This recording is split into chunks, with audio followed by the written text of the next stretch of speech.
Olá, amores! Tudo bom com vocês? Sou a tia Alessandra e novamente aqui no nosso horário, aqui fazendo as nossas videoaulas, aumentando o nosso conhecimento aqui acerca dos nossos conteúdos aqui do terceiro ano. Bom, meus amores, e hoje nós iremos lá para a nossa disciplina de português. Exatamente. Hoje nós iremos tratar um assunto, vocês já sabem, né? Que é um assunto que vocês vão precisar na realização de estudos, tá certo? Para as avaliações de vocês, também para o dia a dia de vocês, na forma de vocês se expressarem de maneira correta. E que assunto é esse, tia Alessandra? Hoje nós falaremos sobre as sílabas tônicas, certo? Hoje o nosso assunto vai ser sílaba tônica. E esse conteúdo está lá no seu livro, na página 87. Então, lá no seu livro de português, na página 87, você vai verificar esse assunto. Então, fique bem atento, gente, porque esse assunto, tá certo? Além de sempre cair nas suas avaliações, é um assunto que você irá precisar até na forma de escrever corretamente, como ler corretamente. Olha, se você não colocar a entonação correta nas palavras, tá certo? De acordo com a sílaba tônica, você irá pronunciar essa palavra de maneira errada. Então, muita atenção aí, viu, gente? Desperta aí, porque o assunto hoje é muito importante. Vamos observar aqui o texto. O que Marina quer de aniversário? Um buquê de flores e um colar de pérolas de todas as cores. Então, esse texto aí, né, o que Marina quer de aniversário, de Sérgio Caparelli. Isso, olha, um texto bem simples, mas nos traz importantes palavras acerca do qual nós vamos estudar hoje, né, referentes ao nosso conteúdo. Preste atenção no modo como as palavras elas são pronunciadas. Você já percebeu que pronunciamos uma sílaba com mais força do que a outra? Ah, tia Alessandra, eu já percebi. Muito bem, garoto atencioso. Muito bem, garota. Você é muito esperta, é isso mesmo. Nós temos que aprender a ter atenção, né, naquilo que nós falamos, naquilo que nós estamos lendo e naquilo que nós estamos observando. Vamos observar essas palavras: pérola, Marina e buquê. Observe que sempre nessas palavras há uma sílaba mais forte do que a outra. Olha só na palavra pérola. A próxima palavra, Marina. E a nossa última palavra, buquê. Observe que essas sílabas que estão em destaque são as sílabas mais fortes, na qual nós chamamos de sílaba tônica. A sílaba tônica, ela pode aparecer em posições diferentes dentro de uma palavra. Olha aqui, quando a sílaba tônica é a última sílaba da palavra, nós dizemos que esta palavra ela é oxítona. Então, a palavra ela é oxítona quando a última sílaba é a sílaba tônica. Olha só alguns exemplos que a tia Alessandra trouxe para você nos nomes, nas palavras. Computador. A próxima palavra, cristal. Vamos para a próxima. Curió. Próxima palavra, ali, luar e a palavra também. Espero que vocês tenham acompanhado também aí na sua casa, fazendo essa leitura com a tia Alessandra. É importante que você faça também essa leitura com a tia Alessandra, para que você possa observar o som que você emite aí da sua voz. Aí você vai ter uma noção mais clara daquilo que a tia Alessandra está falando para vocês.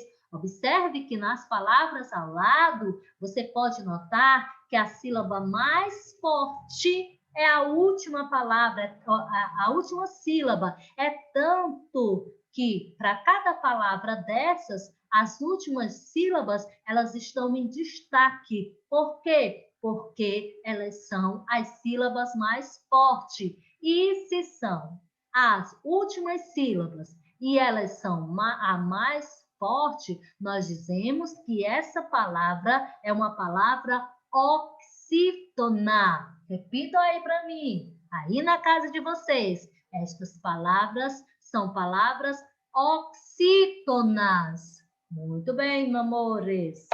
Vamos para as palavras paroxítonas. Palavras paroxítonas são aquelas cuja sílaba tônica já é a penúltima. Olha só, oxítona é a sílaba forte, que é a última. Já a paroxítona é aquela cuja sílaba tônica é a penúltima. Olha os exemplos que a tia Alessandra trouxe para você. E eu queria muito, viu, gente, que você estivesse falando essas palavrinhas aí na sua casa. É muito importante que você fale para você escutar a sua voz, para que você saiba pronunciar corretamente essa palavra. A tia Alessandra está te orientando aqui e você do outro lado da telinha acompanhando, tá? Então vamos lá, as nossas palavras da nossa primeira coluna. Nós temos aí filantropo, circuito, fluido, fortuito. Observe aí essas penúltimas sílabas, que são as sílabas mais fortes. Então, eu aumento lá o tom, né? A voz, né? Ela fica, aquela sílaba, ela fica mais forte, tá? Temos também lá na outra coluna, pudico, juniores, látex. Látex, olha só, viu como é importante que a gente pronuncie corretamente. Aí é látex. Olha o som da penúltima mais forte. Libido, misantropo, pudico novamente, né? Rubrica, senhores. Então, vocês podem observar que essas palavras em destaque, as sílabas em destaque, são as penúltimas sílabas. Se a sílaba forte é encontrada na penúltima sílaba, então eu posso dizer que essa minha palavra é uma palavra paroxítona. Quando a sílaba tônica é a antepenúltima sílaba da palavra, dizemos que a palavra é proparoxítona. Agora, um detalhe importantíssimo. Todas as proparoxítonas, elas devem ser acentuadas. Então, observe que nas palavras oxítonas e paroxítonas, as sílabas são mais fortes, mas não há necessidade, em alguns casos, não há necessidade de acento. Já nas palavras proparoxítonas, todas, se for proparoxítona, deve ser acentuado. Vamos lá, as nossas palavras. Nós temos as palavras vítima, ridículo, rápido, lúgubre, médico. Vamos para a nossa próxima coluna. Módulo,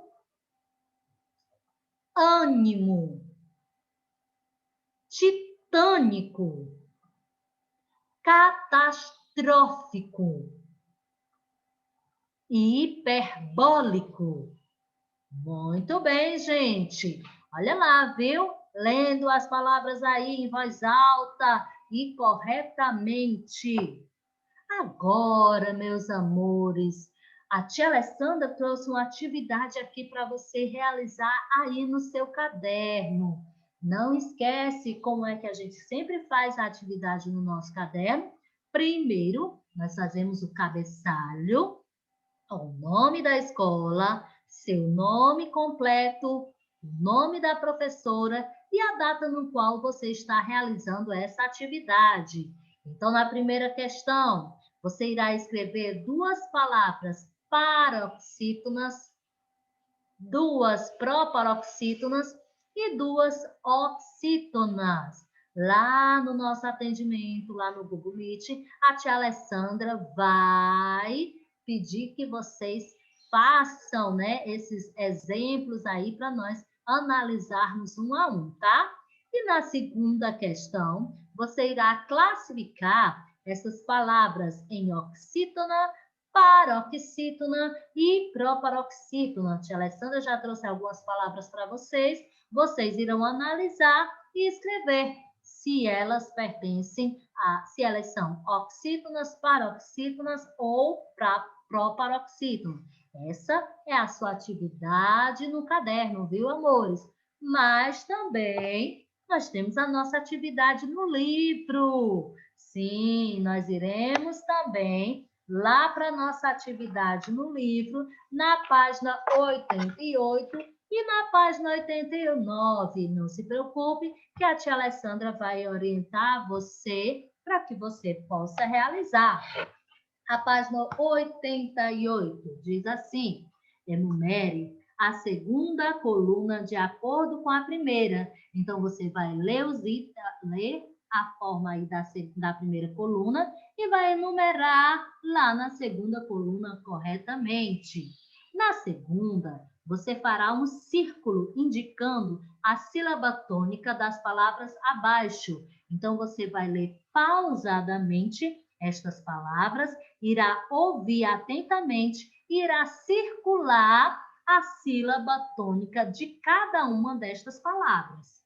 Na terceira questão, leia as palavras, circule a sílaba tônica e depois classifique-as em oxítona, paroxítona ou proparoxítona. Aí nós já temos um exemplo. Por exemplo, na palavra foguete, ele circulou o GE, que é paroxítona. Por que, tia Alessandra? Porque a sílaba forte é a penúltima. E assim você vai fazer com as demais palavras. Aí da terceira questão.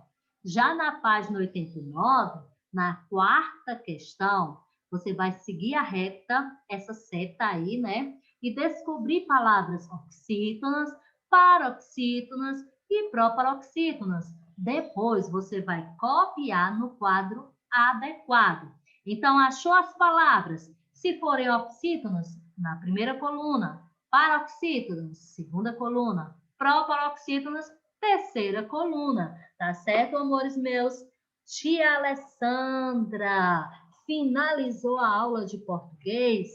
Sim, meus amores. A nossa aula de português relacionada à sílaba tônica, né? Ela está sendo finalizada agora, mas nós vamos dar continuidade. Sim, nós vamos dar continuidade porque nós vamos aproveitar a nossa videoaula para que também nós possamos explicar para vocês a nossa disciplina de produção de texto. Muito bem, amores. E hoje nós vamos aprender sobre o relatório de observação que está lá no seu livro de produção de texto na página 20. Então, vamos lá. O nosso assunto aqui, né? Nosso título aí que você tem um pequeno texto, fala sobre a observação da aula de artes. Vamos lá. A professora dividiu a turma de 25 alunos em 5 grupos e entregou-lhes alguns materiais para realizarem as atividades em sala de aula. Massa de modelar, tinta de várias cores, lápis de cor, caneta, glitter, esponja, argila, tecido, cola, papel crepom, cartolina, pincéis e muitas revistas velhas. Depois, escreveu na lousa algumas sugestões de temas, né? E pediu a cada grupo que fizesse uma obra de arte que estivesse relacionada com o tema escolhido. Foi interessante que cada grupo fez uma pintura, uma escultura com argila, enfim, várias coisas diferentes. Durante a produção, os grupos foram observando as obras uns dos outros e imitando um pouco o que faziam. Mesmo assim, nenhuma arte ficou igual à outra. Eu percebi que a professora deixou os alunos fazerem tudo livremente e sem interferências. No momento de apresentarem ao grande grupo o que fizeram e explicarem o que pensaram e como foram inspirados, surgiram muitas ideias interessantes.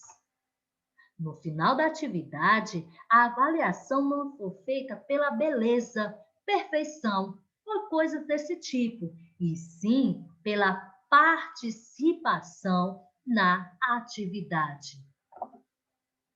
Gente, então observem aí que esse texto que a tia Alessandra leu, né, disse o seguinte, que a professora da língua portuguesa combinou com a professora de arte do 5º ano e levou os alunos do 3º ano para assistirem uma aula prática com o objetivo de escrever um relatório de observação para incrementar o trabalho como o meu professor me avalia.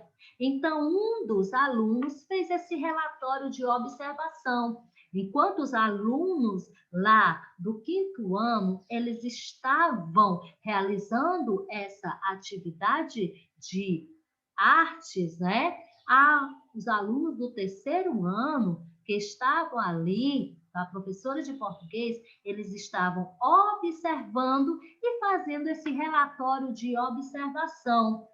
E o que é o relatório de observação? É uma análise de tudo que foi observado em determinado espaço ou em certa situação, feita com a finalidade de desenvolver um estudo, uma pesquisa. Você viu que o aluno escreveu detalhadamente tudo aquilo que ocorreu durante aquela aula, relatando os trabalhos dos alunos desde o início até o final.